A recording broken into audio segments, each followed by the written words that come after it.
Ang mabuting balita ng Panginoon. Pinupuri ka namin, Panginoong Hesukristo.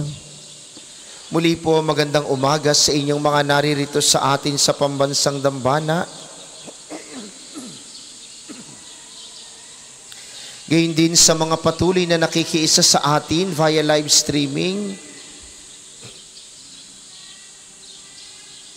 Lalo't higit ang mga lagi nating kasama sa pamamagitan ng 95.9 Radyo Totoo dito sa Batangas at mga karatig lalawigan.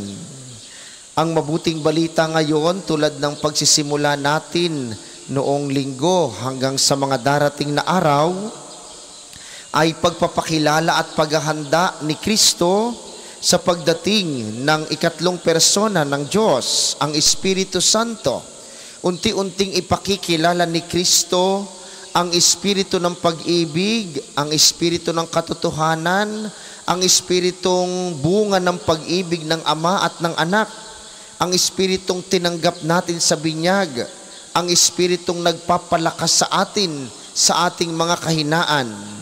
Ang espiritong ito ang siyang laging gumagabay sa ating pang-araw-araw na buhay.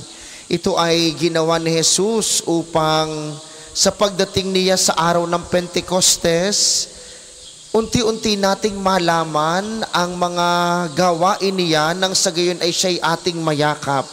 Kaya nga ang pangako ni Jesus at ang kanyang sinasabi sa mabuting balita ngayon, kung hindi siya aalis, hindi darating ang Espiritu Santo. Kung hindi siya babalik sa Ama, hindi natin matatanggap ang Espiritu ng Diyos. Kaya nga mga minamahal, magandang balikan. Ang Espiritu Santo'y tinanggap natin sa binyag, tinanggap natin sa kumpil. Ito ang Espiritong nagsasabi sa atin at nagpapakilala ng tama at mali at nagpapalakas sa atin upang lagi nating mapili kung alin ang tama at maiwasan kung alin ang mali.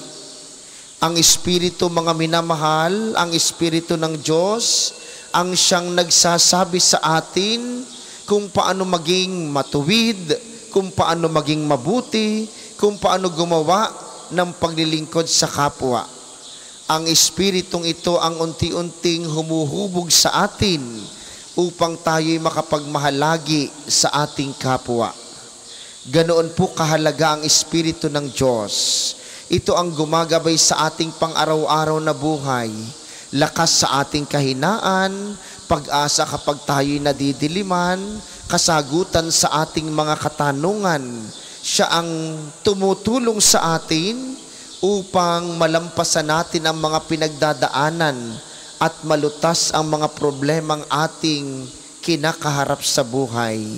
Kaya nga bilang paghahanda sa kanyang pagdating, gusto ni Jesus na unti-unti natin siyang kilalanin.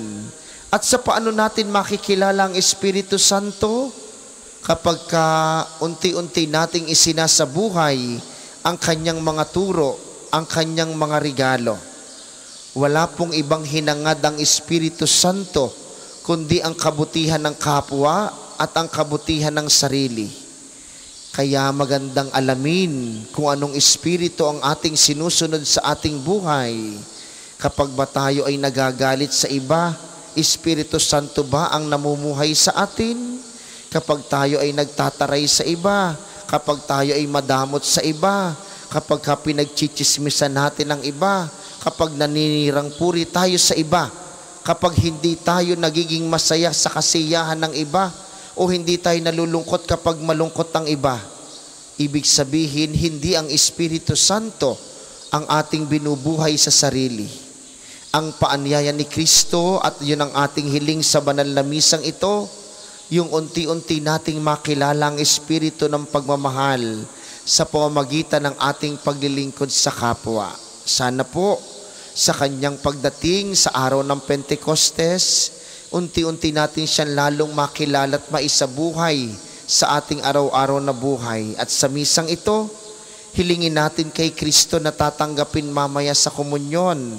Atin pong ibulong sa Kanya, sabihin natin, Panginoon, bigyan mo po ako ng isang buhay na naghahanda sa pagtanggap ko sa iyong banal na Espiritu upang sa pagdating niya, siya'y makilala ko at makilala ng iba sa pamamagitan ng aking paglilingkod at pagmamahal sa kapwa.